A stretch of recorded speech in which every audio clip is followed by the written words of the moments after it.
The people say things happen for a reason, but I haven't found the reason yet.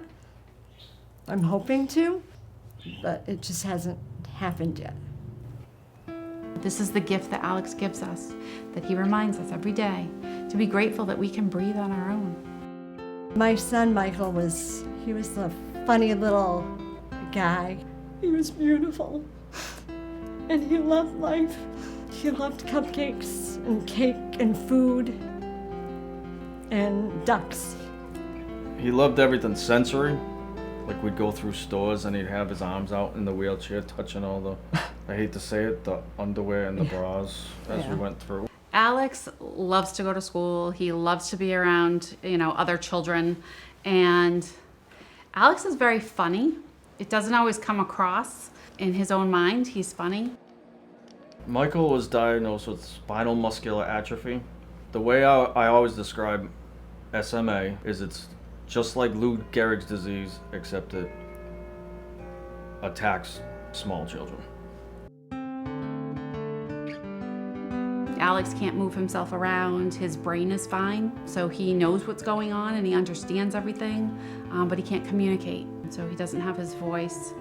He has sounds that he can make, but he doesn't have words. At this point, since a few months ago, he has basically no movement that you can see. For the most part, he uses his eyes to say yes or no. If he is frustrated about something and can't communicate it to you, he'll cry. The doctors, they kind of lean towards a feeding tube and a ventilator. They don't say you have to.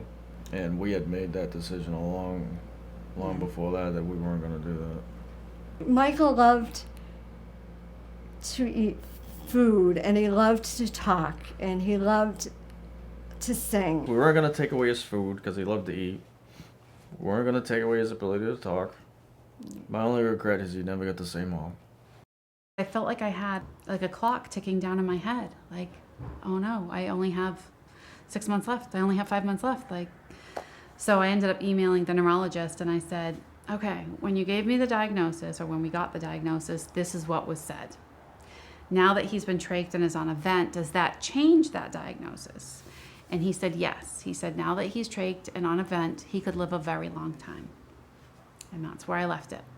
My cousin asked me, she said, well, what's a very long time? I said, I don't want to know. I know I took a picture of him almost every day.